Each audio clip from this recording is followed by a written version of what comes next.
신앙생활은 만남으로 시작합니다.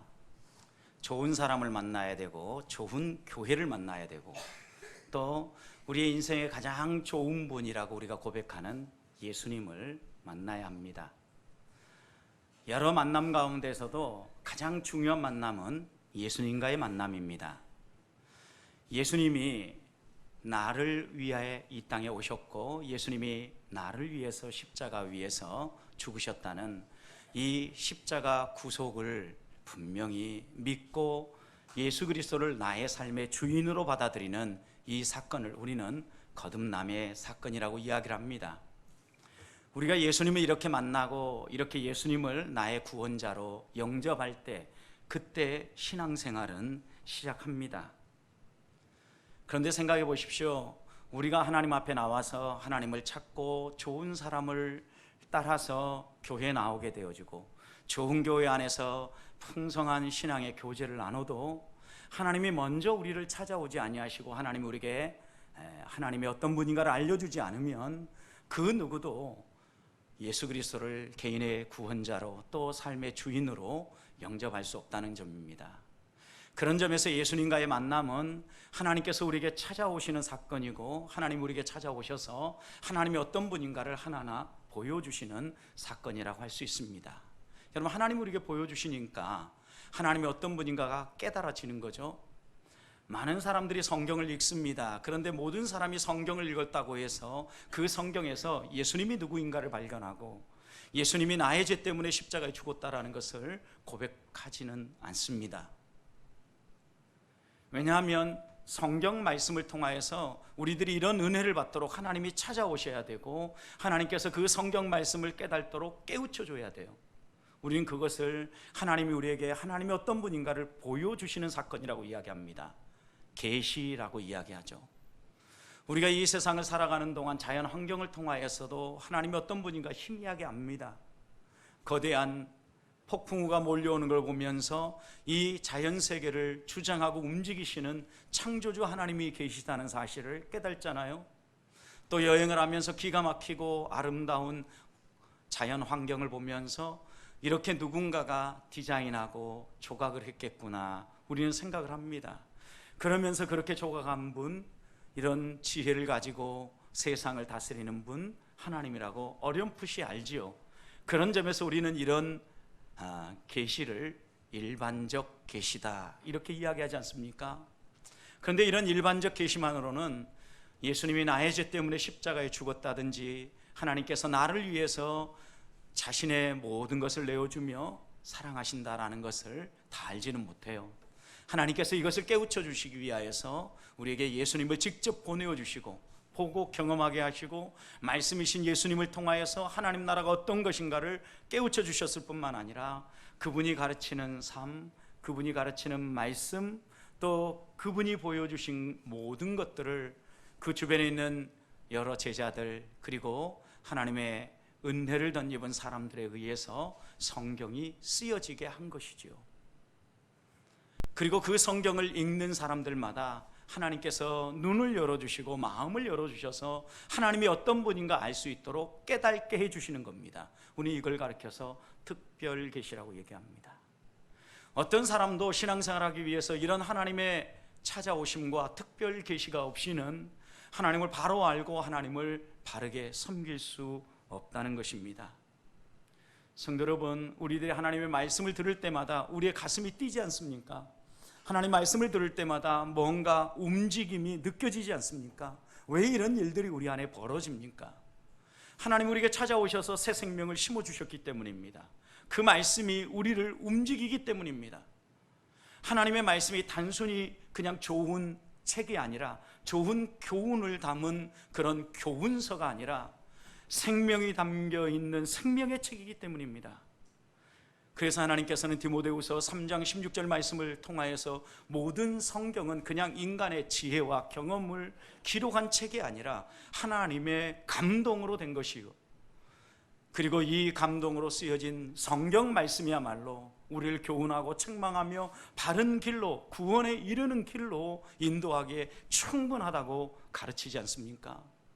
사랑하는 성도님, 이런 하나님의 말씀, 하나님 우리에게 열어 보여주시는 이 하나님의 말씀, 지난 한 주간 동안도 가슴에 품고 그 말씀 따라 살고자 달려오셨습니까?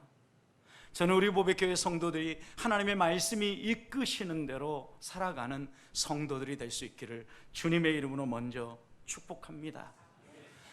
바울을 보십시오. 고린도 교회 안에 여러 가지 아픔이 있을 때마다 그의 대처법은 다른 것에 있지 않았습니다. 하나님의 말씀에 있었습니다. 하나님의 말씀의 기초에서 어떻게 하면 갈등을 해결하고 하나님 앞에 돌아올 수 있을지 그들에게 깨우쳐 주는데, 바울은 먼저 그들을 향하여서 너희가 누구인지 생각하라는 겁니다. 어떻게 하나님의 은혜를 입었고 어떠한 삶을 살아가는 존재인지를, 정체성을 분명하게 기억하라는 것입니다. 그러다 보면 내가 지금 분파를 나누고 팀을 나누고 교회 안에 갈등을 일으키는 이런 일들이 바른 길인지 그러지 않은지 깨달아진다는 것이죠. 그리고 그런 깨우침을 따라서 하나님 앞에서 하나됨을 이루며 믿음의 길을 걸어가라고 당부하지 않습니까?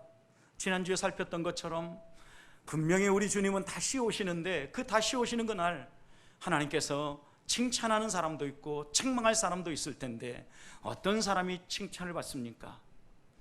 하나님께서 우리에게 모든 것을 맡겨주셨다는 사실을 기억하며 맡은 자로서 충성을 다하며 양심의 가책이 없이 거리낌이 없이 믿음의 경주를 하며 끝까지 주 앞에서 신실한 삶을 살아가는 그런 사람을 주님이 오시는 그날 그 믿음을 따라 살아간 주의 자녀를 칭찬하시리라 약속하지 않습니까?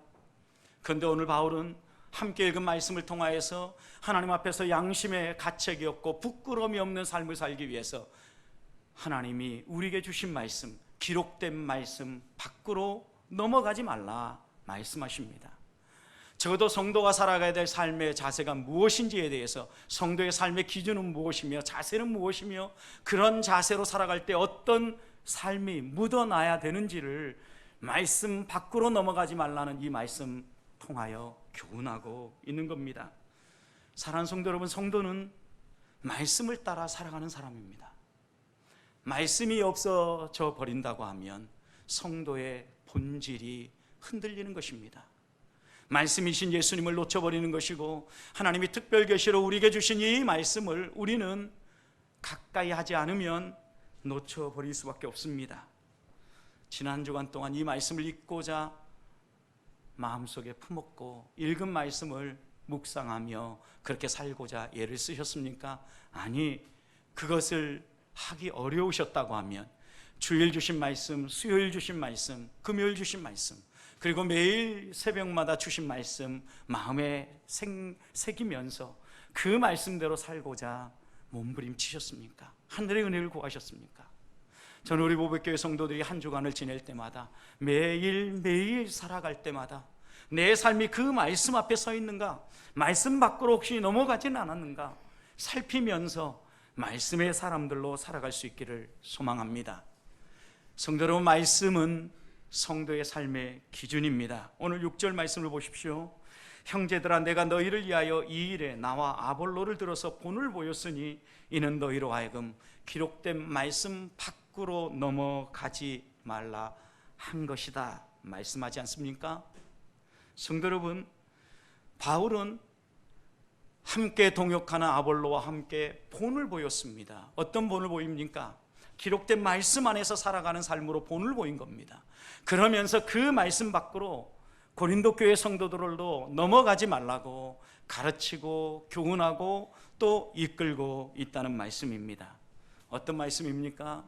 내가 기도하다가 갑자기 하나님께서 내게 주신 말씀이 아닙니다. 성경 말씀 붙잡고 하나님 오늘 살아가는데 무슨 말씀 붙잡아야 됩니까? 눈 감고 펼쳐지니까 보여진 말씀이 아닙니다. 여러분, 기록된 말씀입니다.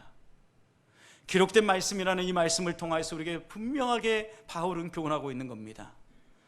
내가 원하는 말씀이 아니라, 내가 생각하고 있는 내 주관적 경험을 통하여 내가 알고 있는 그 말씀이 아니라 하나님이 객관적으로 내게 주신 말씀을 이야기하는 겁니다. 기록된 성경 말씀을 이야기하는 겁니다. 하나님은 우리들에게 이 기록된 성경 말씀을 부단히 가까이 하면서 그 말씀 밖으로 넘어서지 말라는 것이에요. 바울과 아볼로는 그 말씀 안에서 살고자 몸부림치면서 그것을 본을 보여서 이 고린도 교회 성도들도 같이 그 길을 걸어가도록 인도하지 않습니까? 너무나 잘 아는 진리입니다. 그런데 여러분 어떻습니까? 실제적으로 여러분 생활하는데 말씀이 막 생각나십니까? 무슨 행동을 하든지 집에서 또 밥을 지을 때, 또 설거지를 할 때, 또 우리 남자분들 일터에서 일을 하실 때, 여러 사람들과 관계를 맺을 때 그때 말씀이 생각납니까? 하나님의 말씀이 나에게 이렇게 살라고 했는데 나는 정말 그렇게 살고 있는가? 여러 가지 유혹이 다가올 때 내가 이런 유혹을 어떻게 대처해야 하는가? 그럴 때마다 하나님의 말씀이 여러분 마음속에 막 살아 꿈틀거리십니까? 하나님 앞에 누구보다도 더 가까이 나아가고자 40일 동안 금식하며 무릎 꿇었던 예수님 유혹하기 위해서 사단이 다가오지 않습니까? 그때 우리 주님이 어떻게 이 모든 사탄의 유혹을 물리치십니까? 말씀이었습니다. 마태복음 4장 4절 말씀을 보면 돌로 떡을 만들어 먹으라는 이 사단의 유혹을 향하여서 주님은 단호하게 이렇게 말씀하셨습니다. 사람이 떡으로만 살 것이 아니라 사람이 떡도 필요하다. 그러나 그보다 더 중요한 것이 있다. 그것은 살아있는 하나님의 말씀이다. 성도는 설령 떡이 없어도 살아갈 수 있을지 모르지만 말씀이 없이는 살아갈 수 없다. 이렇게 우리 주님은 이 사탄의 유혹 앞에서 선포하고 있는 것입니다.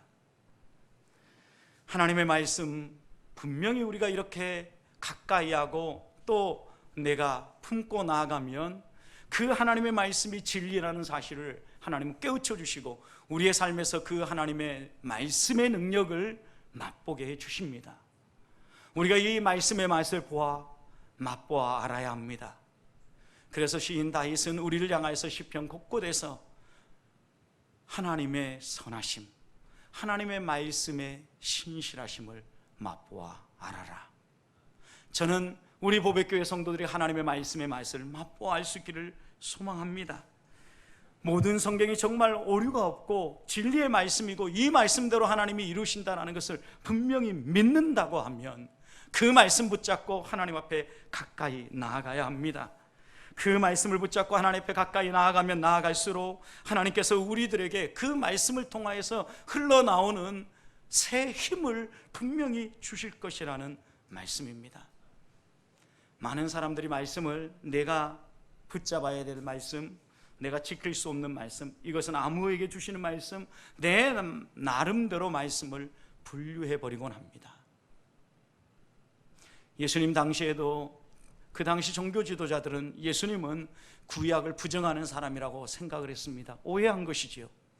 그러면서 예수님을 향해서 공격의 칼날을 세울 때 예수님께서는 분명하게 그들을 향해서 말씀하지 않습니까? 내가 율법이나 선지자나 모든 말씀들, 특별히 구약의 말씀을 폐하러 온 줄로 생각지 말아라. 폐하려 함이 아니라 어떻게 하려 오셨다? 완전하게 완성하기 위해서 오셨다. 우리 주님은 율법에 대해서 철저하게 깨뚫고 계셨습니다. 율법의 정신이 무엇인가 아셨습니다. 그리고 그 율법을 흉내만 내며 지키는 것처럼 중심은 실리지 아니하고 겉모양만 외식하는 자로 서 있었던 서기관과 바리새인을 향하여 야 너희의 겉모습만이 아니라 너희의 중심까지 담아라 라는 의미에서 우리 주님은 율법을 재해서 가셨고 그 율법의 말씀대로 살라고 교훈하지 않았습니까? 구약의 말씀이든 신약의 말씀이든 주님이 우리에게 주시는 말씀이라고 하면 그 말씀이 어떤 말씀이든 하나님은 그 진리의 말씀을 붙잡고 진리의 말씀 안에서 그 말씀 밖으로 넘어가지 말고 그 안에서 살라고 이야기하고 있는 겁니다. 이 말씀을 준비하니까 그런 생각이 나더군요. 어린 시절부터 항상 선배들에게 들었던 말씀 가운데 하나가 설령 물고기가 물 밖으로 나가서 사는 일이 있을지는 몰라도 성도는 하나님의 말씀의 바다 밖으로 벗어나서는 살 수 없다는 가르침입니다. 그렇습니다. 그래서인지 저는 어린 시절부터 주일학교 다닐 때마다 선생님들이 출석을 부를 때마다 성경 요조를 암송하게 했어요. 그리고 그 말씀을 암송하고 어떻게 하면 이 말씀을 붙잡고 하루를 살아갈 수 있을 것인가.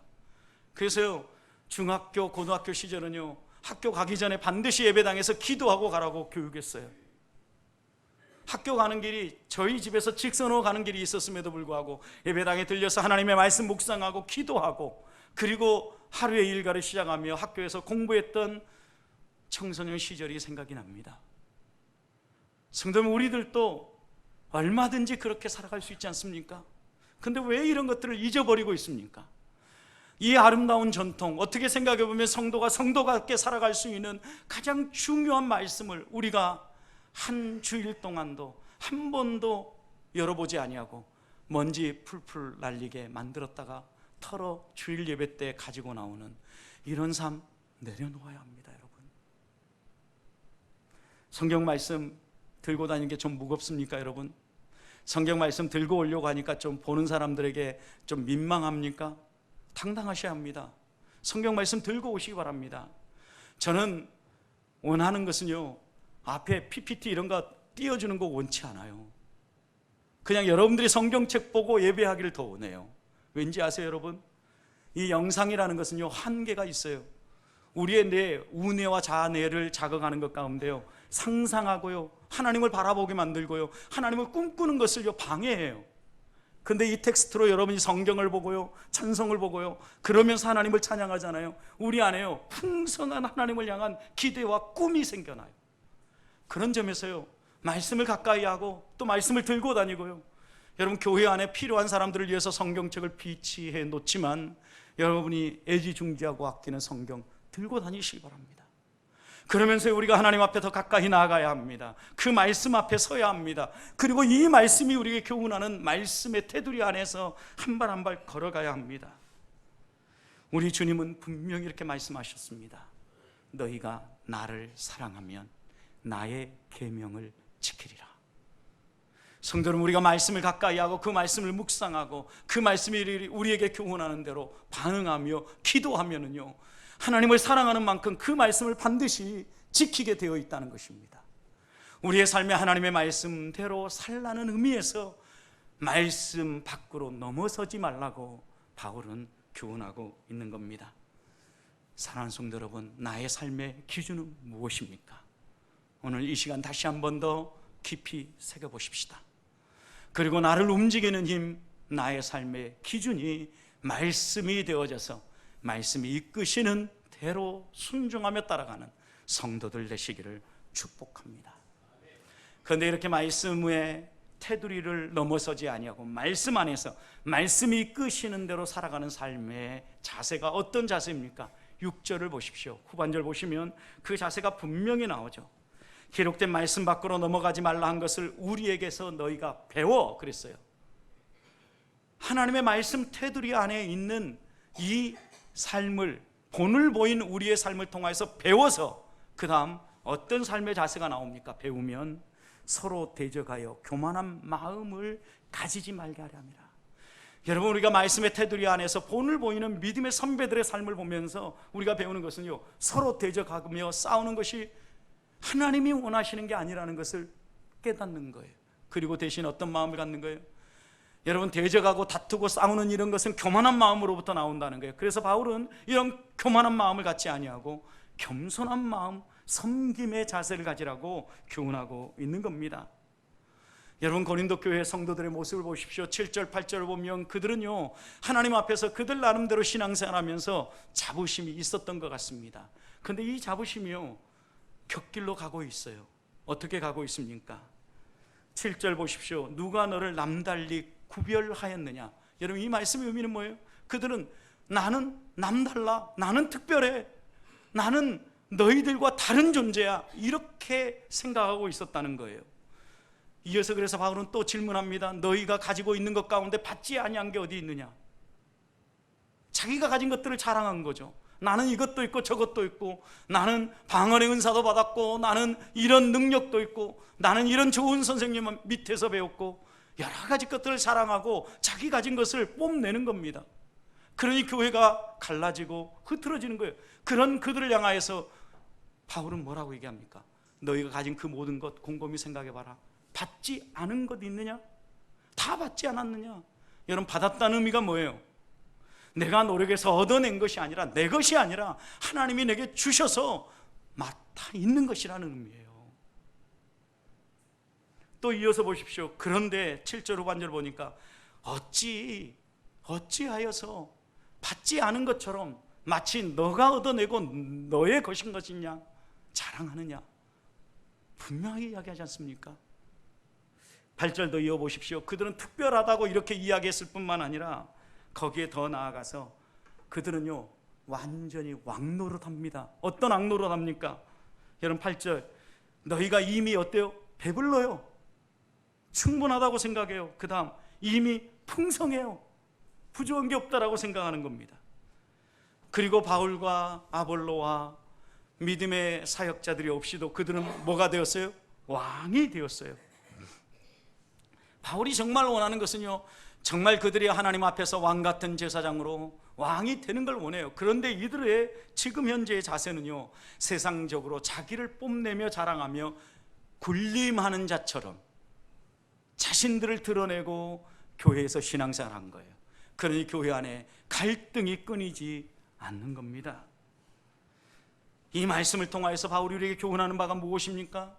말씀의 테두리 밖으로 벗어나지 않는 삶은 교만하지 않는 삶입니다. 하나님을 드러내고 겸손하게 하나님 앞에서 섬기는 삶입니다. 성도 여러분, 우리가 가진 모든 것 하나님이 주신 것 아닙니까? 그렇다면 자랑할 것이 어디 있습니까? 하나님 앞에서 우리가 가진 것 자랑할 것이 아니라 하나님이 내게 주신 줄을 알고 오히려 그걸 가지고 섬길 수 있는 성도들이 되어야 합니다. 9절 보십시오. 내가 생각하건대 하나님이 사도인 우리를, 여러분 바울과 아볼로 사도인 우리를 죽이기로 작정된 자 같이 끄트머리에 두셨다 그랬어요. 여러분 죽이기로 작정된 자가 누굽니까? 사형언도를 받은 사형수죠. 이런 사형수와 같이 어디에 두셨어요? 끄트머리, 끝자락에 두셨다라는 거예요. 군림하는 제일 머리에 놓은 게 아니에요. 제일 바닥에 놨어요. 성도 여러분, 제가 여러분들 앞에서 주장하고 권세를 부리며 제 마음대로 하려고 하면 저는 변질되고 있는 겁니다. 깨우치셔야 합니다. 바르게 가도록 함께해야 합니다. 어떤 장로님이 자기 주장을 하고 어떤 자기 권세를 가지고 행하려고 하는 장로님이 있습니까? 깨우쳐야 합니다. 돌아서야 합니다. 권사님 가운데 그런 사람이 생깁니까? 돌아서야 합니다. 여러분, 하나님이 원하는 것은 그 삶이 아닙니다. 섬기는 삶입니다. 오직에서는 바울이 이런 고백을 하겠습니까? 나는 사형수와 같이 끄트머리에 놓여져 있다. 여러분, 그 결과가 무엇입니까? 세계 곧 천사와 사람들의 구경거리가 되었다. 성도 여러분, 믿음의 선배들 바울 사도도 구경거리가 될 정도의 하나님 앞에서의 평가를 받고 또 그렇게 하나님이 이끄시는 대로 살아갔다면 저도 구경거리가 되어도 좋습니다. 여러분, 우리가 이 마음을 가지고 이 말씀을 붙잡고 살아야 되지 않겠습니까? 그래야 여기에서 하나님의 사랑이 드러나는 겁니다. 성도의 멋이 살아나는 것입니다. 우리들이 스스로 나를 드러내고 나를 자랑하고 하나님이 주셨음에도 불구하고 하나님이 주신 줄로 알지 못하고 마치 내 것인 양 주장하고 자랑하고 뽐내다 보니까 문제가 생기는 것입니다. 저는 우리 보배교회 성도들이 하나님 앞에서 이 말씀대로 살아서 우리 교회 안에 사랑이 흘러넘치고 우리 교회 안에 들어오는 모든 사람들이 하나님을 더 분명히 바라보는 이런 놀라운 은혜의 역사가 일어나기를 축복합니다. 마지막입니다. 이렇게 말씀 밖으로 넘어가지 않는 말씀의 테두리 안에서 살아가는 삶은요, 한마디로 요약하면 수고로움입니다. 성도 여러분, 평안함, 땀 흘리지 아니하고 행복하게 그냥 서 있는 게 아닙니다. 믿음의 길은 수고로운 길입니다. 오늘 10절 말씀을 보십시오. 우리는 그리스도 때문에 어리석으나 너희는 그리스도 안에서 지혜롭다 그랬습니다. 우리는 약하나 너희는 강하다 그랬습니다. 우리는 존귀하나 너희는 비천하다 그랬습니다. 성도 여러분, 너무 대조되지 않습니까? 바울과 바울의 일행, 복음을 전했던 사역자들은 정말 그리스도 때문에 기꺼이 어리석은 삶을 선택합니다. 여러분, 그들이 배우지 않았기 때문이 아닙니다. 바보였기 때문이 아닙니다. 자발적으로 바보가 되기로 결정한 겁니다.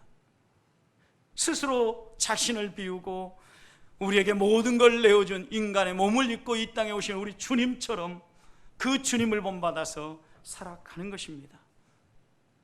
자발적 바보의 길을 걷는 것, 이게 뭐예요? 믿음의 길이에요. 말씀의 테두리 안에서 살아가는 삶이에요. 어떤 사람이 지혜롭고 싶지 않겠습니까? 어떤 사람이 강하고 싶지 않겠습니까? 어떤 사람이 다른 모든 사람들에게 존귀히 여김을 받고 싶지 않겠습니까?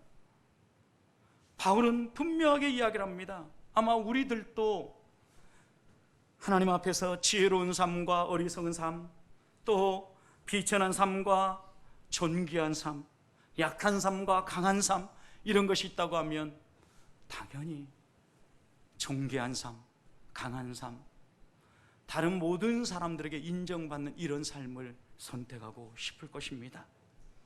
그런데 11절을 보십시오. 바울의 고백이 무엇입니까? 바로 이 시각까지도 우리는 줄이고 목마르고 헐벗고 매맞으며 정처 없이 살고 있다. 수고로운 삶을 마다하지 아니하고 기꺼이 복음을 위하여서 자신의 삶을 이 말씀의 테두리 안에 넣고 있는 바울의 고백을 보게 되는 것입니다. 나그네 삶을 사는 것입니다. 정처 없는 듯 하지만 본향을 향하여서 나아가는 삶입니다. 세상 사람들이 볼 때 실패한 인생이라고 말할지 모릅니다. 그런데 우리 주님이 그 삶을 사셨습니다. 우리의 믿음의 선배인 바울이 그렇게 살았습니다. 여러분, 우리는 왜 성경이 가르치는 분명한 삶의 모범이 있고 그 길이 있는데 그 길을 벗어나서 내가 원하는 삶을 살려고 합니까? 그러면서 하나님 앞에 나와서 예배할 때마다 하나님, 내 육신이 연약합니다 고백합니까? 성도는 우리 안에 소망이 있어야 이런 삶이 살아나지요. 그렇게 살고자 해도 살기 어려운 이 세상 속에서 하나님이 도와주지 아니하면 도저히 그런 삶을 살 수 없는 이 세상에서 어떻게 하나님의 백성답게 우리가 살아갈 수 있겠습니까? 하늘의 은혜를 구하십시다. 오늘 12절 보십시오. 그러니 바울은 이렇게 고백합니다. 아무리 그렇게 그들이 우리를 공격하고 우리를 보잘것없는 사람 취급하고 우리 주님께서 끄트머리에 놓으셨다 할지라도 그것 때문에 우리가 수고하여 친히 손으로 일을 해도 모욕을 당한다는 겁니다. 내가 수고하고 열심히 땀을 뻘뻘 흘리며 일을 해도 모욕을 합니다. 그런데 바울은 어떻게 반응합니까? 이렇게 모욕하는 사람들을 향하여서 축복합니다. 여러분, 이게 성도의 삶입니다. 또 사람들이 박해를 합니다. 박해에 대해서는 어떻게 합니까? 묵묵히 참아냅니다. 여러분, 또 사람들이 그들을 어떻게 합니까? 비방을 합니다. 이런 비방하는 그들을 향하여서 바울은 어떻게 해요? 하나님의 말씀으로 권면합니다. 성도가 하나님 앞에서 믿음의 길, 말씀의 삶을 살아가는 게 수고롭다 할지라도 마땅히 해야 할 일은 해야 되겠다는 겁니다. 우리를 핍박하고 공격하고 모욕을 해도 그들을 향해서 축복할 수 있고 참아낼 수 있고 오히려 그들을 향해서 사랑의 권면을 할 수 있는 이런 하나님의 사람들이더라고 오늘 우리에게 교훈하고 있는 겁니다. 말씀을 마무리합니다. 사랑하는 성도 여러분, 성도의 삶은 말씀 안에서 사는 삶입니다. 말씀 밖으로 벗어나지 마십시다. 이미 말씀 밖으로 벗어나는 순간 우리는 성도이기를 포기하는 것입니다. 말씀 없이 성도의 삶은 나올 수 없습니다. 말씀 안에서 살아가는 삶이 무엇입니까? 우리의 삶의 기준이 말씀이라면 말씀을 가까이 하고 묵상해야 합니다. 그리고 그 말씀을 따라 살아가는 삶의 자세는 섬기는 삶입니다. 겸손한 삶입니까? 무엇보다도 이런 삶은 수고로운 삶으로 핍박하는 자가 있어도 참아내며 우리를 향하여서 모욕하고 무시하고 그런 사람이 있다 할지라도 축복할 줄 알고 무엇보다도 비방하는 그들을 향하여서 주의 사랑으로 권면할 줄 아는 이런 삶을 살아서 한 주간 우리의 삶에 천국이 펼쳐질 뿐만 아니라 이 천국의 행복이 우리 주변에 있는 이웃들에게도 나누어지는 이런 놀라운 하나님 자녀의 삶을 사시기를 주님의 이름으로 축복합니다.